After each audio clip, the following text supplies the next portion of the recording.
Hello, everybody. Larry, I'm here how are you? Welcome, basking in everybody, my New to York Times article today. what's that? Basking in the glow of my New York Times profile today. What was that? I've been trying to save the Central Park geese. And so some reporter wrote about it. And so this other guy and myself, we were in the metro section today.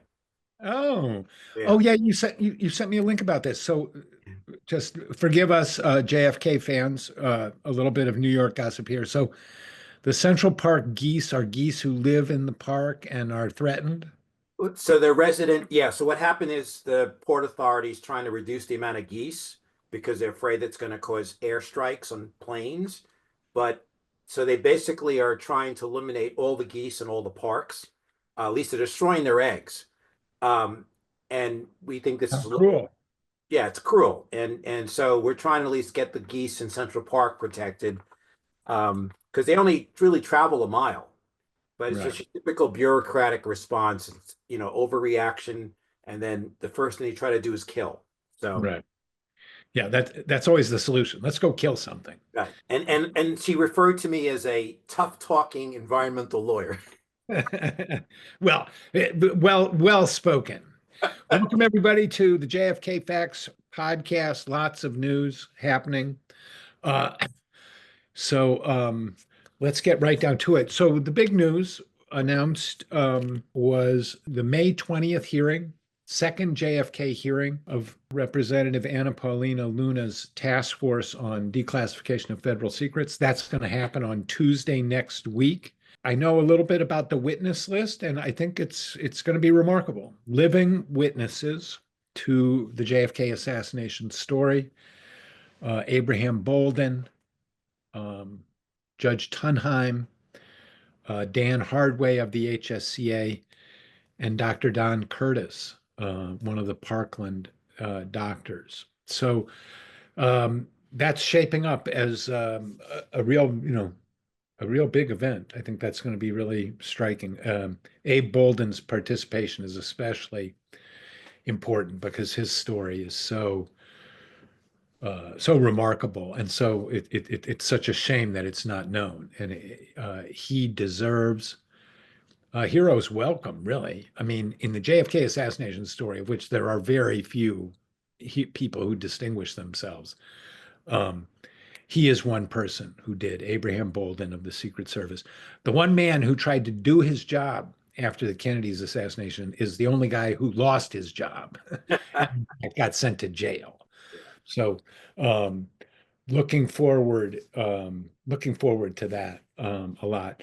Um, been working with Congresswoman Luna also on obtaining JFK records from the CIA that have not been turned over yet, and we expect some answers tomorrow. Um, we have a meeting scheduled tomorrow, and we will get some answers about are they going to make this stuff available or not. And this is a real acid test of, President Trump's order. Is the CIA going to comply with the president's order or not? And I think we're going to find that out tomorrow. So, Order says all records in the possession of the federal government, not just in the collection. yeah, I mean, if they're playing games at this point, that is going to be so revealing, Yeah. right? I mean, uh, the mandate for release of this material without any, prejudice or games or, you know, redactions is so strong. Like, what could possibly be the motivation for withholding something now, except to incriminate yourself, right? If they're still withholding something, if they're still playing games, they are incriminating themselves. So, looking forward to that tomorrow. I really don't know what to expect. Could go different ways. Having a Hopefully, meeting with them, or are you going to be hearing from her? she's going to be hearing from the CIA, and I'll be hearing from her. Okay. So, that's, and that's definitely going to happen. So, and then and we'll have a hearing next week, which I think will in part also be about, the ongoing situation in terms of compliance with the president's order. So do you know, is she going through Gabbard? Does she go directly to the head of the CIA? Um, she told me that Gabbard had helped, Okay, good. and that had assigned her people to also look for these records when the CIA said, they couldn't find them. They couldn't find them. What I love about that is, it's called a central intelligence agency for a reason, right? Which is the intelligence is centralized. So if you need it, it's in one place where you can find it. So the idea that they can't find their own information, um, under any other circumstances, it would be comic. Yeah. So, I think it's really great that Dr. Curtis is going to be speaking because not only is he a witness to the assassination, I mean, to what happened at Parkland, but he has an incredible story about the inside story about how Specter and the Warren Commission really tried to intimidate the doctors. yeah, no, I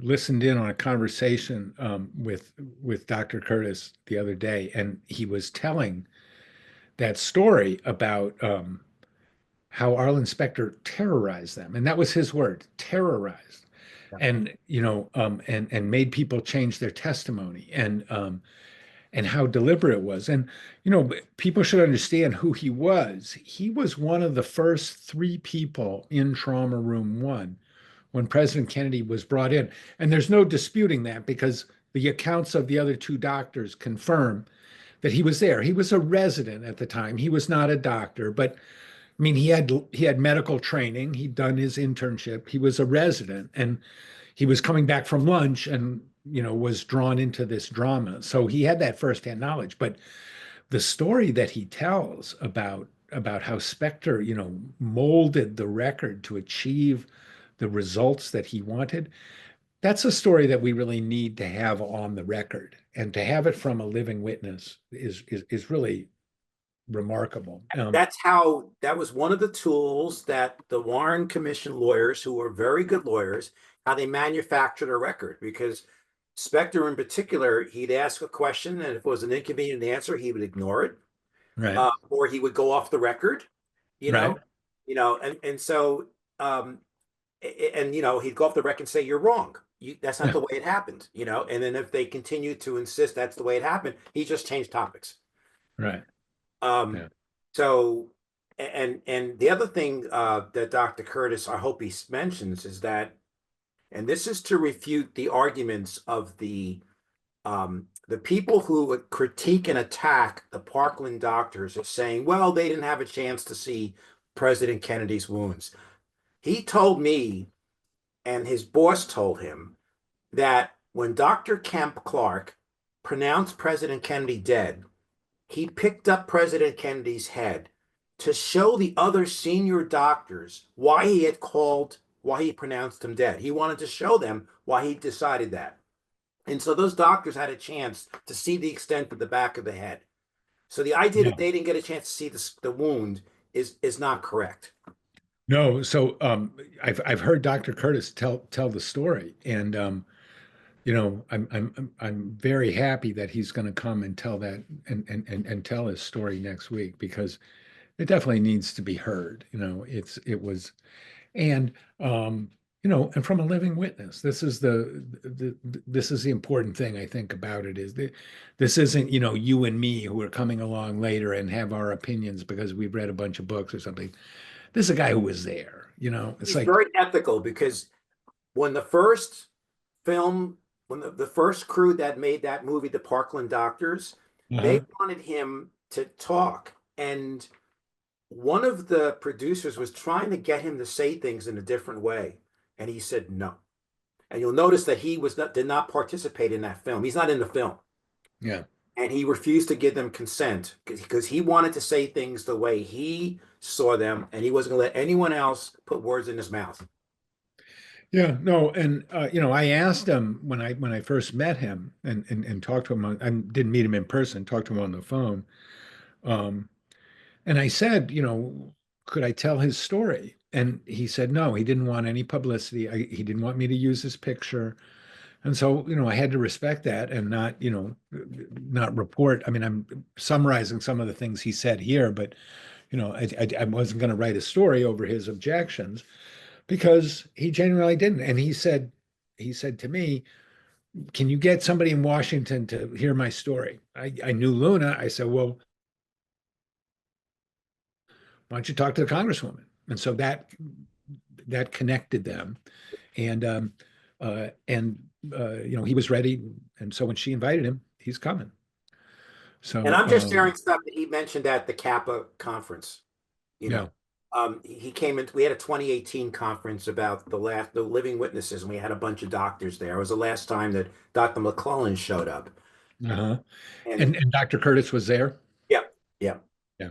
That's where we learned about him. I had no idea about the importance of his testimony until he started talking. The other guy that's really good is this guy, Dr. Donald Miller. Dr. Donald Miller was a surgeon up in the University of Washington. He was a partner with Dr. Perry. Oh, right, because Dr. Perry moves to Washington. Yes. And Dr. Perry wouldn't talk forever. And then one time they had a 7-hour surgery. And finally, Dr. Perry said, okay, they did a wonderful job on this patient. He says, ask what you want. And then Dr. Miller has written about what Dr. Perry told him, that Dr. Perry regrets that he gave in to the pressure about the frontal wound. Yeah, yeah, yeah. The pressure from our inspector. From the Secret Service agents also. Yeah. Right. No, and the whole fact that as Dr. McClellan said, he left Dallas to get away from it, Right. to get away from the pressure, what he felt was the pressure from the government not to talk. Right. Um, Guys are like, they're in their late 20s. So they were, most of them, some of them were in their early 30s, but they're relatively young doctors and their careers could be ruined. Right. So, it's scary. yeah. Yeah. Anyway, looking forward to that testimony. I want to announce some changes in the JFK Live and the JFK Facts podcast. Um, I, it is difficult to book guests for a specific 8 p.m. Eastern podcast every week. People are not flexible on that, or they're not willing to make the time for this podcast. So that creates a problem getting guests, and a key to a good podcast is good guests. So what I'm going to do from now on is we're going to have a JFK Facts podcast, which will be an interview with a guest, which I will do, and we'll put out every Tuesday. And we'll continue the JFK Live conversation at 8 o'clock on Thursdays, with Larry and Chad leading the discussion, which will be a discussion, just what it is now, a discussion of JFK Facts, of the JFK podcast, and of latest developments in the JFK story. So what I want to do as part of this transition is not only get more guests, on the JFK Facts site on a wider variety of topics. But also, I want to focus the JFK Facts audience, and I'm speaking now to everybody who's here tonight. We got 77,000 pages of documents. And so I don't want to sit around and chat about it.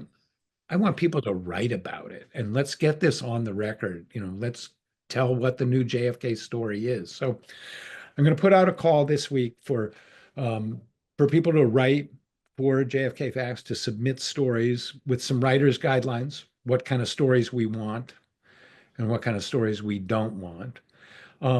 But that's my priority now, I think, is to really get people to write about and put on the record what we are learning from these new disclosures. It's not enough to simply talk about it anymore. We have to produce some new knowledge, some new information. Trying to create a historic record. Yeah, and we are, I think, you may not know about it but we're in the midst of an AI revolution, which is going to change, how we live in a profound way, kind of in as much as the internet did, maybe more. So, we need to be adapting to that world and getting out this story and not just the JFK story, but all of the implications of the JFK story. And we need to, share that with the world, and not just, talk about it among ourselves. So, with that, I will say, welcome questions. You can raise your hand down at the bottom.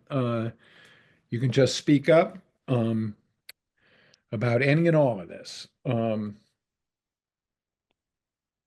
Jeff, do you want to talk anything about Marcello? Oh, so yeah, one of the documents that we obtained this week, thanks to Rep Luna, was an FBI file on Carlos Marcello, which was not known before. Its existence had been pointed out to me by Professor David Kaiser, who had been seeking it when he was writing his JFK book, The Road to Dallas. And so I gave the file number that I got from Kaiser to Rep Luna, and she asked the archives for it, and they produced it.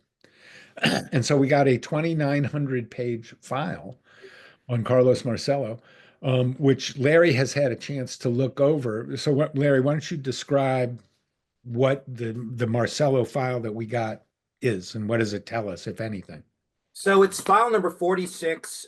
We've known about it. It only was partially disclosed in the past. As I said, Jeff, David Kaiser had always been asking for it. In fact, he tried to get it right after the president's order was issued and got crickets. So Jeff, it's great that you were able to get this. The overwhelming number of documents in this file. Now, I did a quick. I read every page, but I did a quick look. So I just wanted to see what the content was. Most of the documents, it's about the Guatemala situation where when Carlos Marcello had a passport that allegedly said he was born in Guatemala, and he used that. And then later on, he denied that he did it. So the government was, after he got deported in 1961 and returned, the government sued him. And they brought charges for defrauding the United States using a false passport, and then perjury for lying about the passport. So this is just to recap, right? They can't get him on anything else. They know he's involved in a lot of illegal stuff, but he's sophisticated enough, surrounds himself with people. They can't touch him. They can't.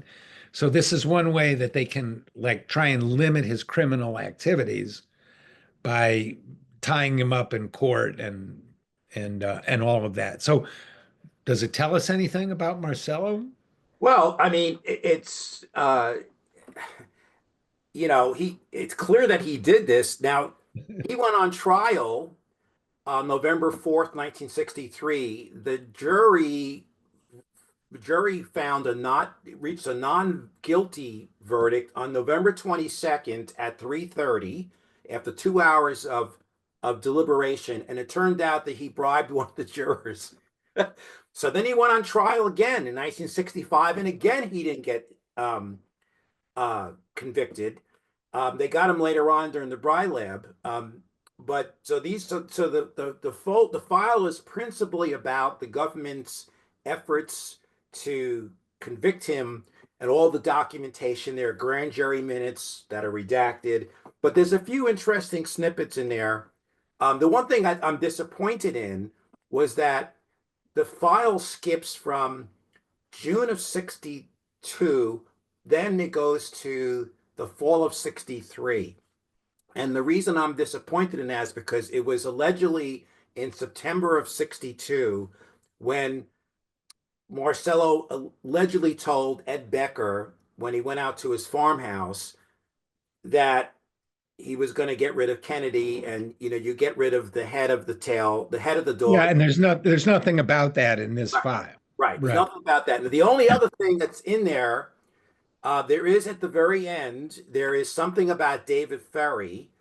Now, I'm not a Garrison expert, so, but apparently after Ferry died, uh, one of the detectives, who's a former policeman for New Orleans, asked the Justice Department for copies of files that he had seen when the weekend of the assassination, they raided Ferry's apartment when he was, in Houston.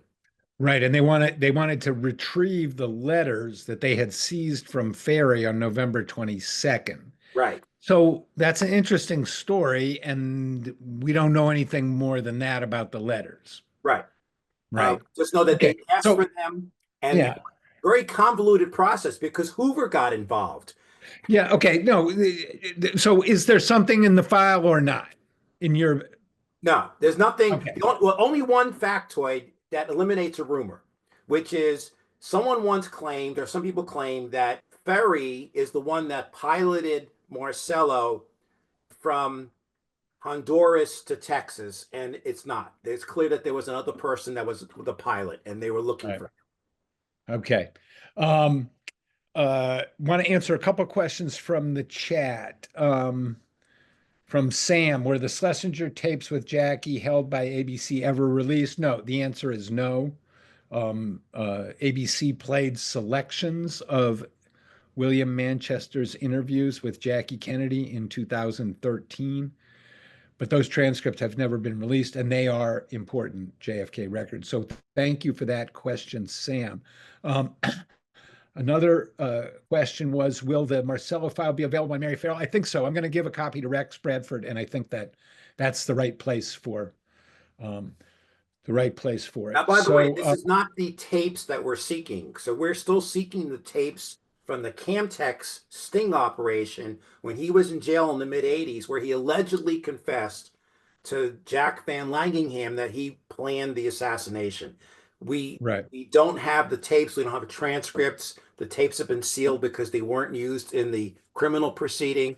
So that's something that Department of Justice is going to have to pursue. That's not something Congress can do. Hey everybody, I wanted to call your attention to one surefire way to deepen your knowledge of the assassination of President Kennedy. And that's to read my 3 books about the CIA, a trilogy of spies that tells how the assassination actually unfolded in the eyes of CIA insiders. You see, my work on JFK's assassination is rooted not in the literature of conspiracy, but in the history of CIA operations. And that makes all the difference when it comes to understanding the events that culminated on November 22nd, 1963. You'll want to check out my 3 CIA books that tell the story of the founding generation of the Central Intelligence Agency and what 3 insiders actually thought about JFK's assassination. Meet charismatic Station Chief Winston Scott as he surveils Lee Harvey Oswald 6 weeks before Dallas. Meet urbane CIA Director Richard Helms as he fends off President Richard Nixon's attempts to blackmail him over JFK's assassination. Meet James Angleton, the ingenious, paranoid, and sinister counterintelligence chief who had controlled the agency's file on Oswald since 1959. In these books, you'll see the real historical foundation of the events that led to President Kennedy's assassination, and you'll understand this event in a much deeper way. Check out my books at jeffersonmorleybooks.com. You can buy all of these books there, as well as my other nonfiction book, Snowstorm in August. So check out the Trilogy of Spies. Let's take some questions, starting with Dr. Nova. I was rereading The Ghost recently, and I was in the end section where it talked about when Angleton was diagnosed with cancer, and he essentially not only had to quit smoking, but apparently sobered up for the first time in decades. And it was then that, in that period that he also seemed to look back on maybe what he did was somewhat wrong. It's where you get the quote about being in hell with all the other guys.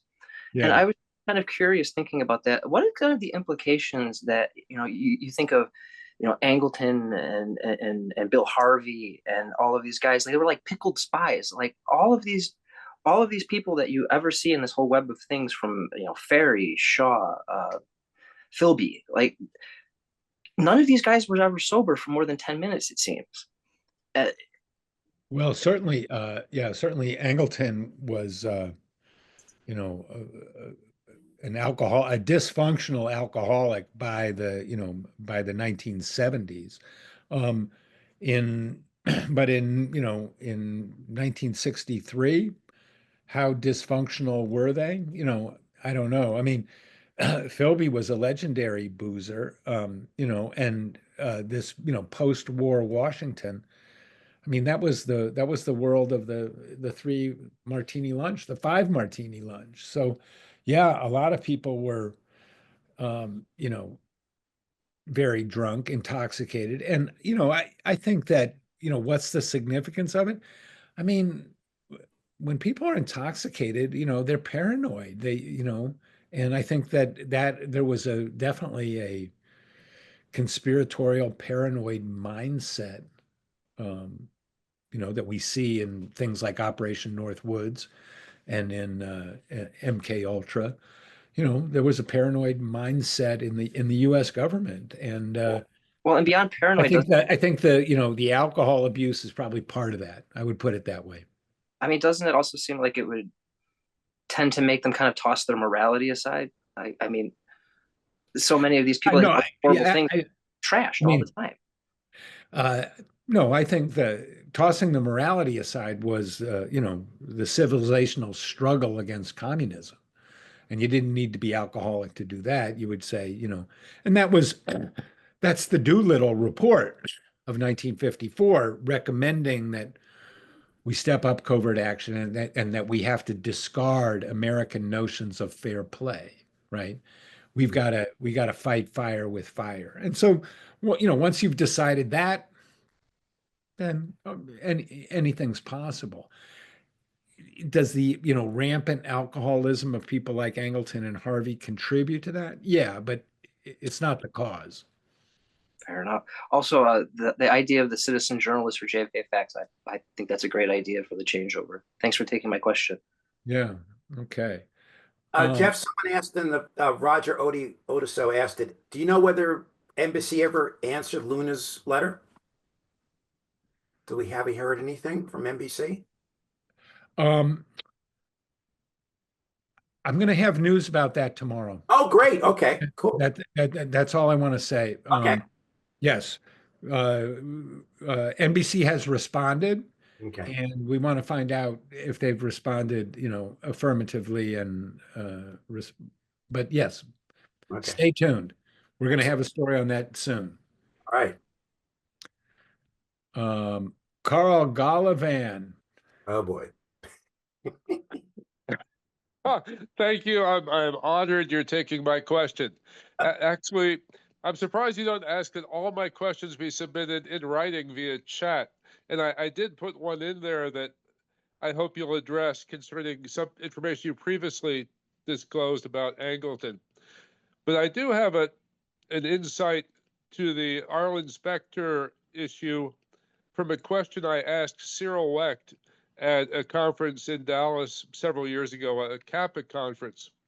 I asked Cyril, how on earth did you support Arlen Specter when he ran for senator? Because this is the liar who created the magic bullet theory. And his immediate response was, he's a mensch, which I gather means an honorable man. And I later asked him to clarify, and he essentially said, well, he never deviated from the line that he was required to hold, the narrative. And I thank you for letting me share that. And do you see my question in chat? Cyril was a politically ambitious man. He ran for public office. He was involved in Democratic Party politics. You know, Arlen Specter wasn't a morality play for Cyril. It was the rough and tumble of politics. And so, no, I can see Cyril saying that. It's like Cyril probably wanted access to him so he could ask him questions. So just don't forget, Cyril's a political animal. It wasn't a morality question for him of dealing with Arlen Specter. It was a political question because he was a political animal. And Thank you. Specter was always a better the better candidate in Cyril's eyes than who was ever running against him. Yeah. Thank you. And my question in chat for you, Jefferson, you had said that in Angleton's, I think, church committee testimony, he said that he had brought a number of arguably Mossad assets who were of Soviet Jewish lineage immigrants to Israel. He had placed them in positions within CIA or the U.S. government, including apparently the man who monitored Oswald's mail. My question was, do we know the names of the other people he placed and what their other assignments were? No, I mean, all we got was his testimony, and it's not clear that Reuben Ephron was one of those. But Angleton did talk about this. The reason why he had made this alliance with Israeli intelligence was because of the valuable intelligence gleaned from Jewish exiles leaving the Soviet Union and going to Israel.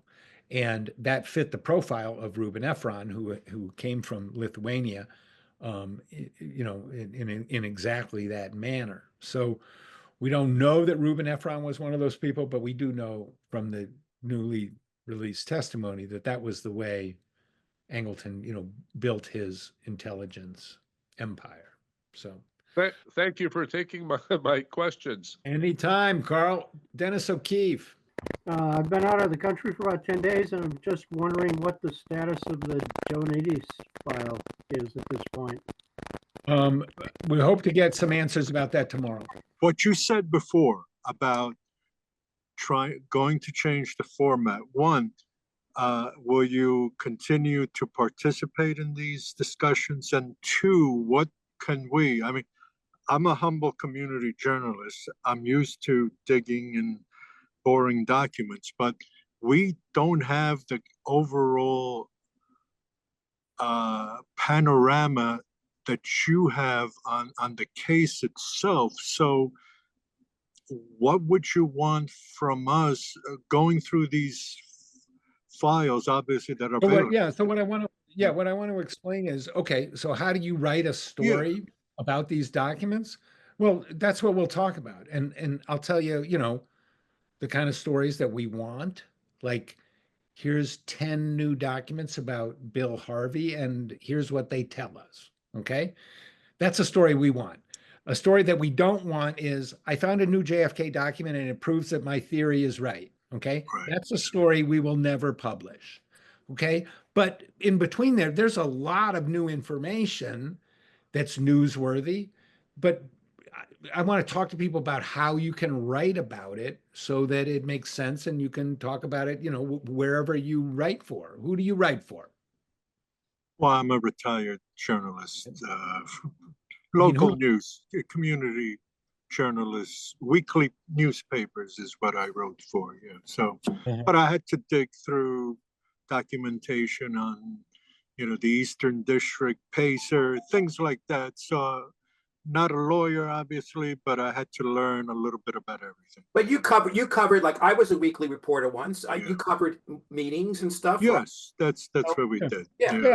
So you know, I think, I mean, you have the skills to write a good story about JFK records. I think if we can, you know, give you a roadmap, give you a template, give you some suggestions to how, you know, because the subject is so big that people want to talk about it in this grand way. You know, that's important, but it's also important. We have a lot of new information. Like, let's understand it and share it. You know, that's what I'm trying to get at. So the question stories that have come out, which just, you know, as a newspaper reporter, you'll find interesting. Sure. Yeah. Now, the quick question I had while I had you guys, Jefferson, I finally read your book, The Ghost.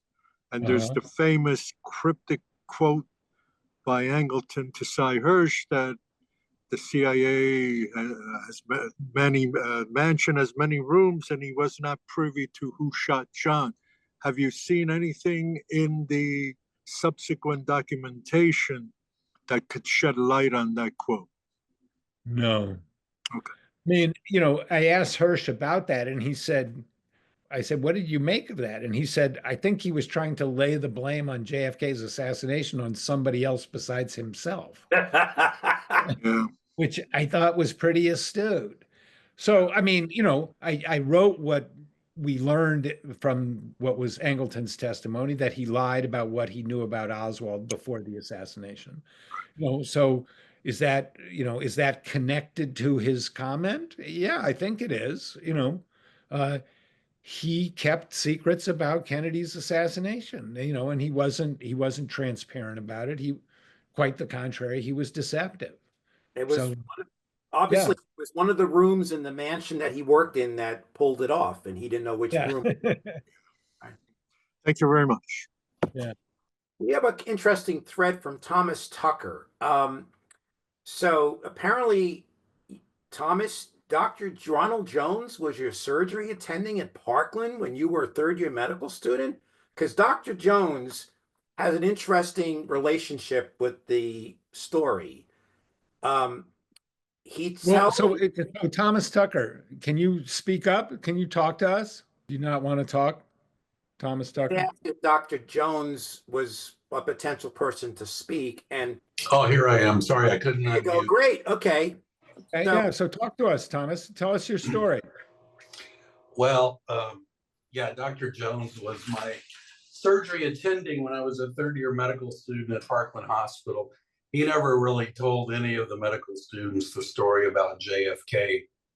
And I'll just say that he was rather crusty and curmudgeonly. Yes. Let's put it that way. Uh-huh. Um, And what did you learn from him? How to stay out of his way, mainly. So he did not want to talk about this? He did not ever talk about it. No. And did you ever try and raise it with him? Did you ever see anybody else try to raise it with him? No, I did not. So you just knew by reputation that he'd been in trauma room 1 with JFK. Yes, I knew about it from all the stories, and he had been interviewed before in multiple media, so I knew about that. Uh-huh. he So- made it very clear in 2013 that he was done with the story. And the last time he spoke, he did mention that when he was, he was one of the doctors that were deposed by Spectre. And he did say that after the interview was over, as they're walking, I think, out in the hallway, Spectre said to him, Yeah. we have some witnesses who think they heard shots from the grassy knoll area, but we don't believe they're credible, and don't tell anybody. So, Dr. Tucker, did you know any of just in the same way, any of the other Parkland doctors who, were participated in the events of November 22nd? Not. I knew them from lectures that they gave at the medical school, Mhm. but I didn't know them personally, no. Yeah. So, at that time, what did you think about Well, Dr. Jones? I always thought that it's hard to contradict well-trained, highly placed medical professionals as to what they've seen in a trauma room.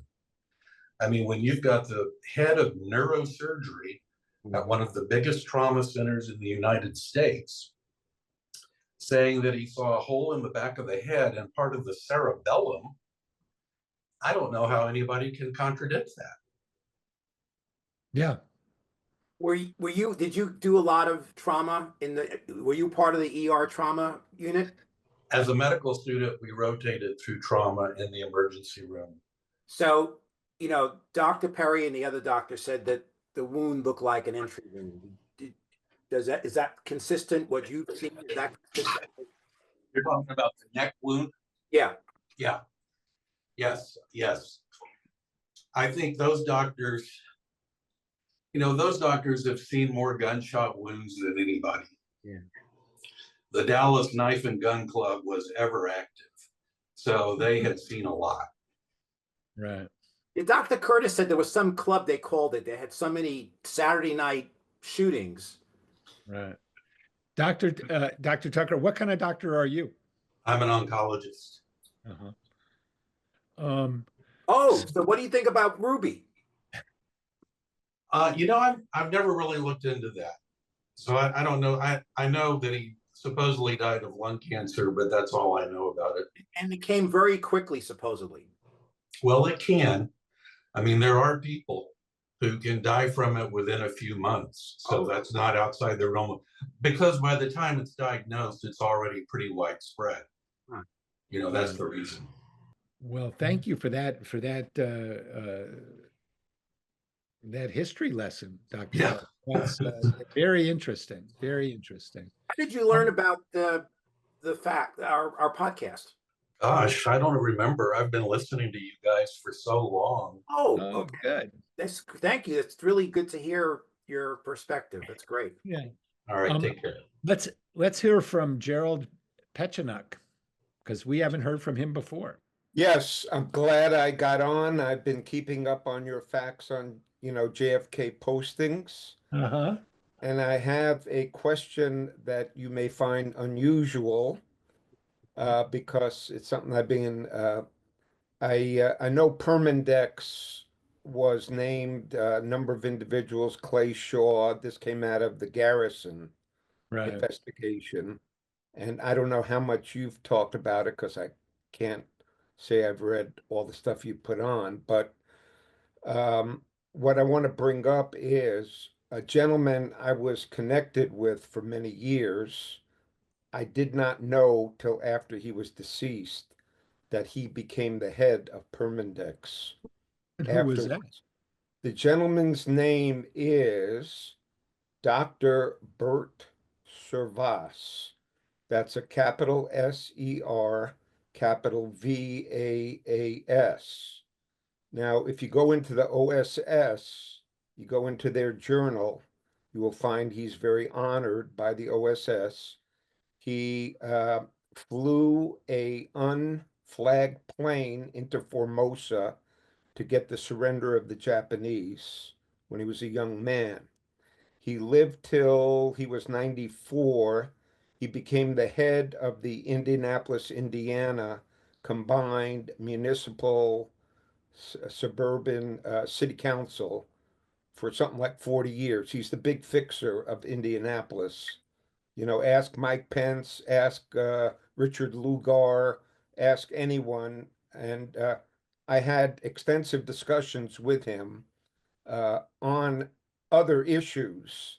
But the long and short of it is, he was the publisher of Ben Franklin's journal, the weekly. He became the owner of that as well. Saturday Evening Post. Oh, yeah. So Gerald. so my question is, do you know anything in these new documents that There's would have? nothing in the documents about Permindex. Okay, that was my question. Yeah. Generally, and whether you have anything you want to say about that on your. Well, I mean, so just for the background, I sometimes worry that we're like talking in code with people. So Permindex is an Italian company that is implicated in the JFK story because of Clay Shaw's connection to it. I think, is that fair to say, Gerald? And Mortimer Bloomfield. I don't know anything about Mortimer Bloomfield. So, Okay. I mean, I don't know about his connection to JFK. So, so what would be significant about your friend who is the head of Permindex? I mean, people have connected Angleton to Permindex. I'm interested in knowing more about that. But, who was Servas? Was Permindex involved in the assassination? Like, we're kind of getting far afield. I'm not saying I won't go there, but like, what are Okay. we looking? Right. Good. All good questions, and I honestly can't answer you, but So what I think. would say is, what I would say is, somebody, an Italian journalist contacted me and, reminded me there'd been a lot of investigations of these things in Italy, and it is covert politics in Italy. So I want to know more about it. If you know, find out anything more about your friend or see anything, let me Yeah. know. Yes, and then the other person they were involved with the assassination was de Gaulle. So you got Mattei, Enrico Mattei, Italy, de Gaulle, France, JFK. It's an international trade association. So therefore, I believe that's why there's interest in it, but very, very little said. And that's why I ask you, because you know the whole picture, baby. Well, no, that's one of the things I don't know. I don't know that much about Permindex, so always Okay. want to know more. All But right. be in touch. If you find out more, let me know. Okay, just let me know where to email you, and I'll be glad to as I follow up on it. So take this email, Morley JFK Facts, Okay, Morley JFK Facts at okay. Gmail. MorleyJFKFacts@gmail.com. I got it. Yeah, Thank you. and that anybody on this call can also reach me at that All right.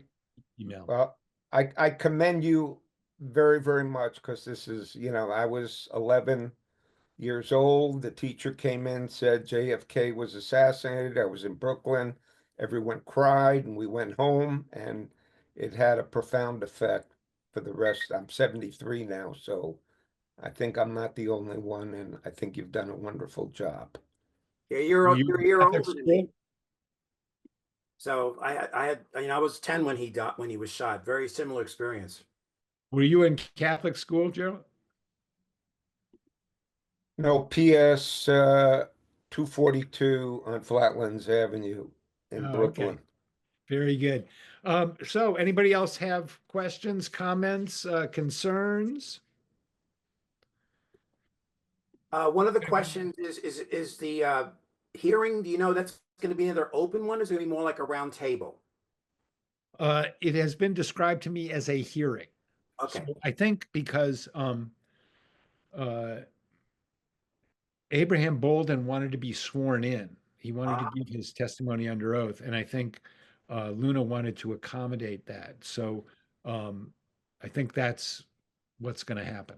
I think. Hopefully she'll use her gavel this time, and the Democrats be a little more respectful. Yeah. Martha Whetstone has raised her hand, so let's hear from Martha. I brought this question up previously, and I'm just checking to see whether Jeff had been able to find any more information about that tape that came out implicating not JFK, LBJ. LBJ, between Billy Saul Estes and the Clark tape. And Jeffrey had said his initial impression was it seemed probably legit, but that it needed to be pursued more, and because that seemed pretty illuminating, but it didn't get much coverage at all. Yeah, I haven't done any more on that. I mean, I did talk to Sean Carter, Billy Saul Estes's grandson, and he told me how the tape came into his possession. And based on what I hear, I think it's an authentic tape. The question that I had was like, I wanted to do some reporting on why were these men talking on the phone and recording a conversation about JFK's assassination in 1971? Yes, What was going on? Because it's not like, I mean, there's a lot of intentionality there. So, Yes. I don't think you can understand those comments until you understand the circumstances that those men were in and that would cause them to do something like this. So I always, reserve judgment on the tape until I could, know something more about that. I'll take it as a reminder to be back in touch with Sean Carter. I talked with him a couple months ago when it came out. And I'll take it up with him, but I haven't done anything since, my original reporting, or my original conversation with him. Yeah, the context is important, and maybe, were they in the middle of some legal enforcement or something going on that maybe this was a way to protect themselves, by creating Yeah. a record. And Yeah. I read where Billy Saul Estes had a record of saying that he had tapes back in those days that. Yeah, no, when this tape surfaced, a friend of mine said, I've been hearing about this tape for 25 years. Mm. And that it had finally surfaced. So yes, I think the existence of these tapes was known. So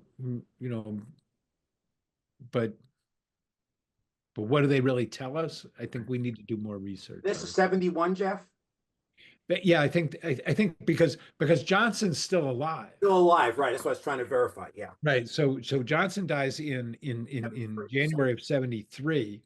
And I think that Sean said that the tape was from 1971. I'm pretty sure he did because that's the year that sticks in my mind. And Jack Anderson's stories start in 67 and they kind of leak into 71, don't they? The Jack Anderson stories with Roselli and the Murder Inc. and stuff. Yeah. Edward Morgan was Rosselli's lawyer, and he was Anderson's source for a series of articles. And there was one in March of 67, and there was another one in January of 71, Yeah. which might have been connected with this tape. Right. So, yeah. And at the time of the assassination, wasn't it really heating up on Johnson with his connection with Billy Saul Estes, and that there were articles just right about being published before the assassination? And Yes.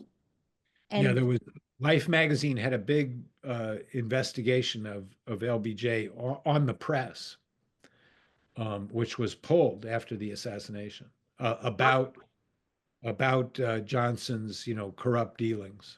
But there still was Senate hearings in spring of 64. Obviously, they were tamped down by the Democratic Party. I think it was on the other person. Bobby Baker. Yeah, Bobby Baker, right, yeah. Right. But It was wasn't another the thinking- another wheeler dealer in Johnson's orbit. But wasn't there thinking that that would be a huge incentive time-wise for Johnson to be involved, to kill that story? And and suddenly it seems like after the assassination, that story just went black. Yeah, absolutely. No, that's definitely true. We have Ron and Don and Jordan and Jeffrey. Jeffrey's new, I think. Okay. Jeffrey, are you new? No, I've actually asked the question before. Okay. Am I up now? Am I up now? Yeah. You're up. Sorry. Thanks for answering. Yeah. Today I listened to Matt's podcast, the Solving JFK podcast. And something that struck me when listening to it was when LBJ was talking to Hoover, he explicitly said, we don't want any House or Senate investigation. Yes. And that, I juxtapose that against, and this is one of the things because I kind of joined a little bit late, when Oliver in the hearing asked for there to be a reopening. And I really thought that was really interesting. And again, I did join a little bit late. So is there any update on the possibility that there will be a reopening of a true investigation? And thank you for taking it. I'm really grateful to you guys for doing this. I mean, thank you. I'll recall for that. I don't see any political will behind that right now. I mean, the country's going through an enormous political change. The idea of reinvestigating Kennedy's assassination, I mean, to me, that's a non-starter. I think that we're going through a period of full disclosure, and that's very healthy, and that's the most we can hope for right now.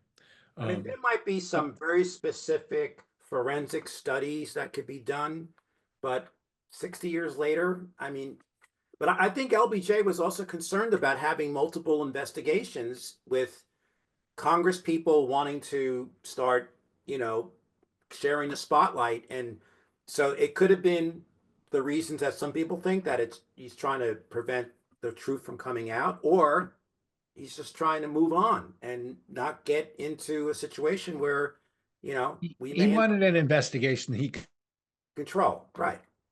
Good control, and he got. Did you I did think you that's guys safe to say.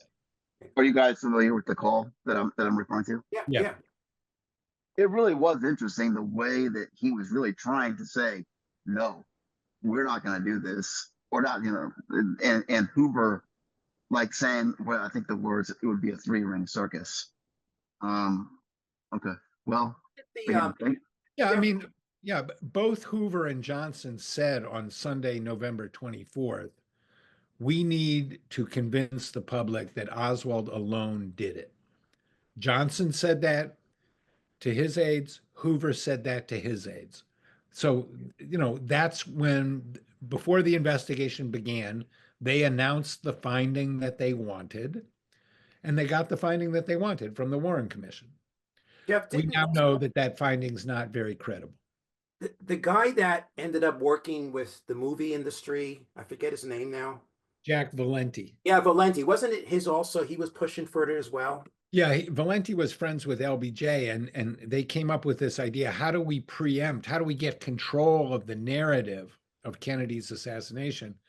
And the House Un-American Activities Committee was preparing to have hearings, and the Texas, Attorney General was thinking about doing an investigation, and Johnson wanted to head off all of that and get control of the story. So that's what the Warren Commission was about. Ron, go ahead. Okay. Hi, Jeff. And I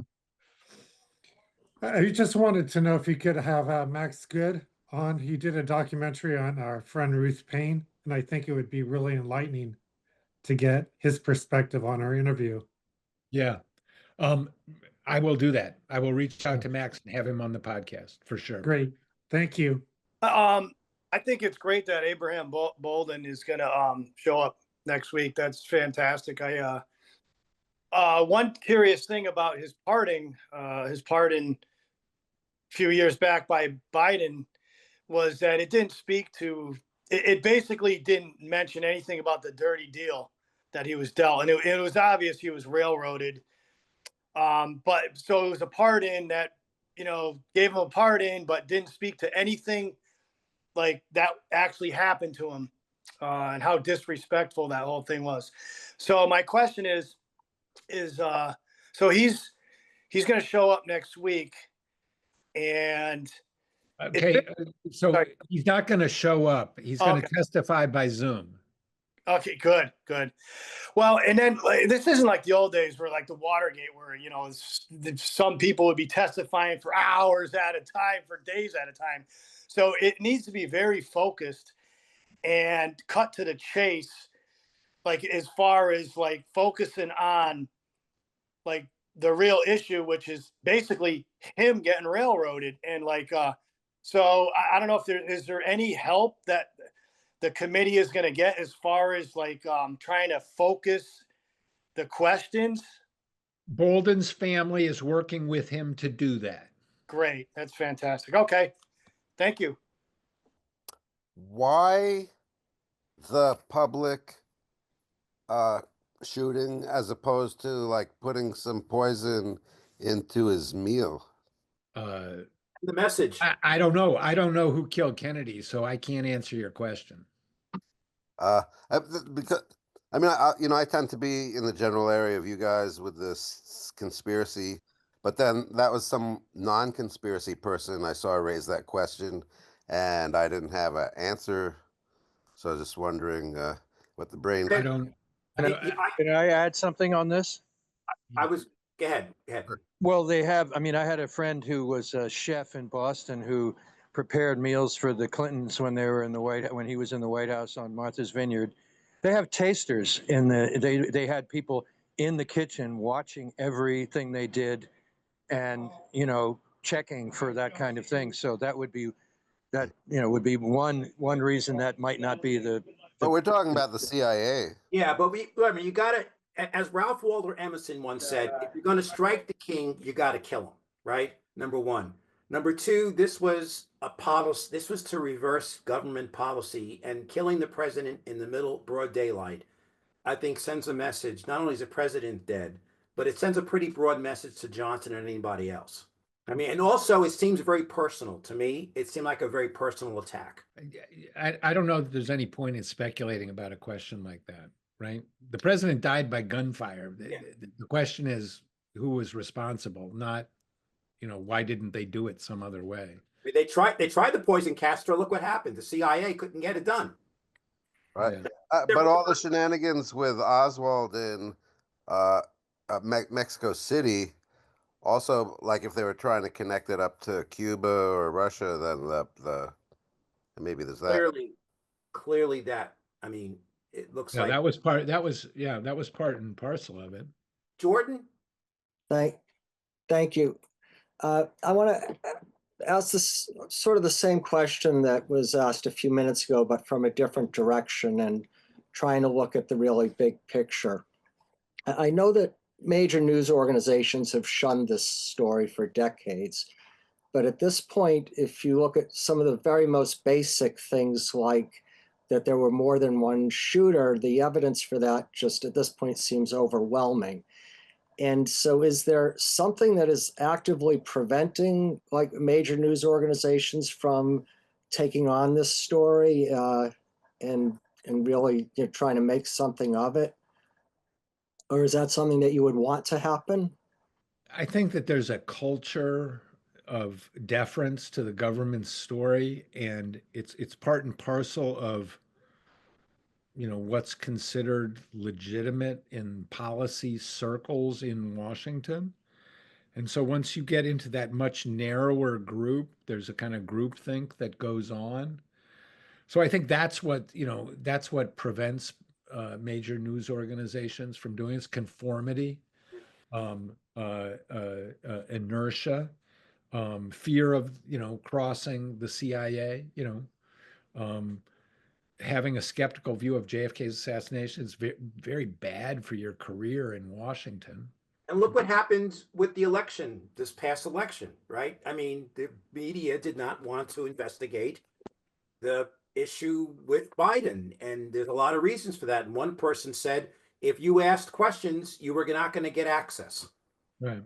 Right. So I think that's the best explanation I have for it. I mean, and also, the CIA has a common culture with these organizations. The CIA's had relationships with people at the New York Times and the Washington Post historically. So that has an impact. Likewise with the television networks. And people got invested in their version of this story, So if you're Dan Rather and you're a big mocker and you've been saying one thing about the Kennedy assassination for 40 years and putting all your reputation on the line to defend it, are you going to change your mind just because a bunch of, people like us have come forward and said, look at the evidence? Well, no, you're not going to do that. Dan Rather's not going to do that. David Remnick's not going to do that. There is enough muddying of the medical record that people can say with a straight face that all the shots came from the back, and it's defensible. Yeah. Oh, I don't know. I'm saying, I mean, there is.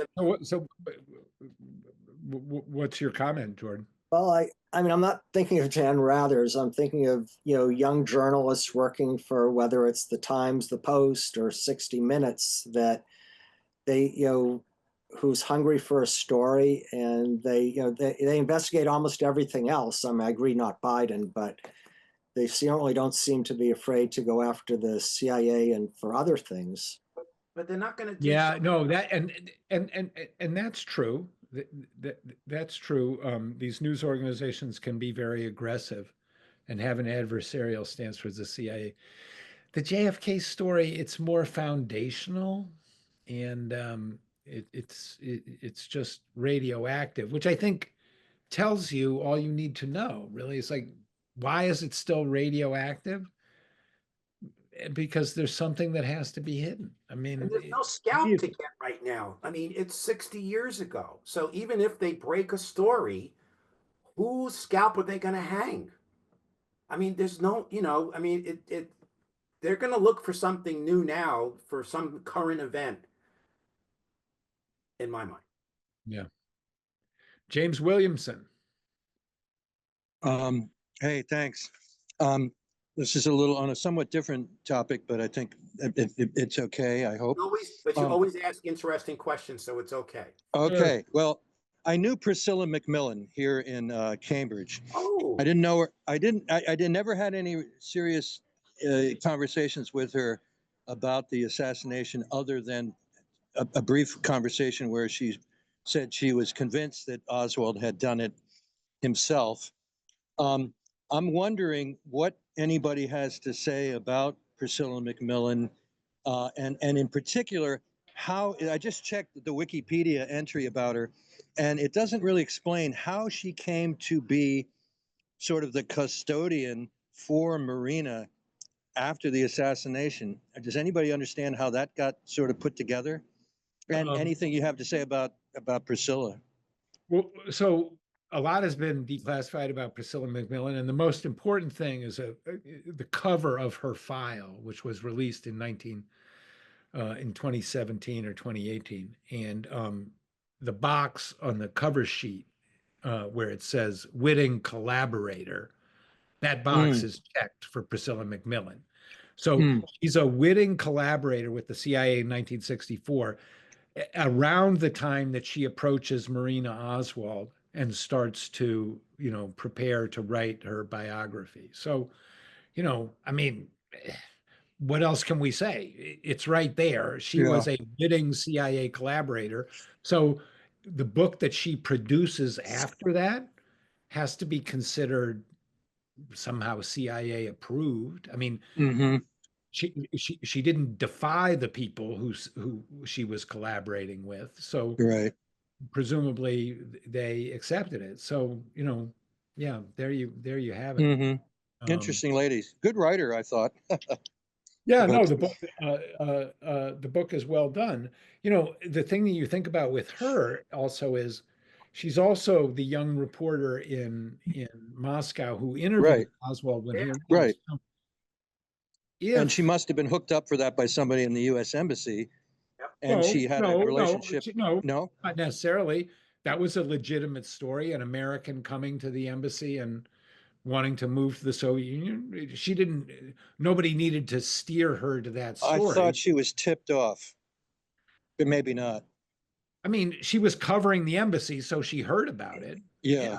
I mean, and she had a long-standing relationship with what was the Russian Research Center and is now the Davis Center at Harvard. Right. One of the things that had been declassified was that she had been considered for a CIA position, which she did not get. The witting collaborator designation came later. But I was thinking about if you're a CIA official and you're trying to arrange for assist a defector moving into the Soviet Union, what better way to make sure that that defector is authentic than to have a newspaper reporter right there covering them saying, oh, here's an authentic defector. So I'm not saying, that I know that that's what Priscilla McMillan's role was, but she was certainly conveniently, she was well placed at key times in Thank you. Yeah. So, okay, we've been talking for almost 70 minutes. Martha, you had another question? Carl, another question? Yes, please. I just point out in chat, it seems that Donald Trump has just, for the first time since 1963, restored or reinstituted JFK's Middle East policy of trying to have good relations with all the Middle East countries, not just Israel. It's sort of extraordinary, really. But on the question of Permindex and Bloomfield, Michael Collins Piper, who I think you historically have not been fond of, his book Final Judgment addresses Permindex and the Bloomfield former OSS Canadian. Okay, so yeah, put that in the chat, Carl. And Okay. people can follow up. Now, I have a challenge for you, a quick question. Uh-oh. Now, I know for journalistic integrity, you were once willing to smoke crack cocaine. There's C-SPAN footage of you acknowledging that. Would you interview Laurent Guilleneau? I know he could be available anytime for an interview, author of The Unspoken Kennedy Truth. Send me his information. I'll consider it, Carl. Yes, sir. Thank you. Martha, you had your hand up? Yeah. I have a question about, it seems to me, and I think y'all discussed it last week with the Hispanic guy who came out in the papers and worked for the CIA, who could have been a part of the assassination, and he implicated JFK. How much actual evidence has been tied to JFK that we know of? You mean Diaz? Yeah, I think Diaz was the one. I mean, everything that we know has been reported in JFK Facts. But is there a lot of evidence that where Read people what we have on JFK Facts and you will have all of the evidence. Now his file is still classified, right? Jeff? His CIA file is still classified, yes. So there may be more stuff, but whatever's out there, we have reported. Yeah. Can I just add something really quickly, since I'm the one who wrote the articles about Diaz? I pointed this out to a smaller audience, but in my last article, the video interview, which used to be on the YouTube channel of the British Daily Telegraph newspaper, is now gone. So in my article where I linked to it, and it's a YouTube video, it now says something like, "This is a private video." They took it down. And I don't know why they took it down, but it may have to do with a mistake, an editorial error they made in that video where they showed the wrong picture, the picture of the wrong guy. It was another one of his Cuban comrades that they kept showing his face zooming in, and it was not Herminio Diaz. That's just a small little bit of trivia in case, there's confusion about that. Some people have put bootleg copies of that video up on YouTube. You can still find it, but I didn't want to link to that because it's kind of disrespectful, I guess. I don't know. So, okay. Yeah. And there is other stuff, by the way, in the archives on Herminio Diaz. So Martha, search for Herminio Diaz on JFK Facts, and you'll get everything, that's known about the documentation and his possible involvement in the JFK story. Chad is going to be reporting on the hearing, and yeah, we should have something up later on Tuesday or first thing on Wednesday. Okay, great. Depending on what happens, but yes. Excellent. Okay, so thank you, everybody. On Tuesday, I will have an interview with Peter Kornblue of the National Security Archive, who's one of the world's leading experts on Kennedy's Cuba policy. And the National Security Archive has a very good sampling of the JFK documents and what they tell us about U.S. covert operations. In fact, they have 3 different samplings of records from the JFK collection. So I recommend those to anybody who's interested in the subject.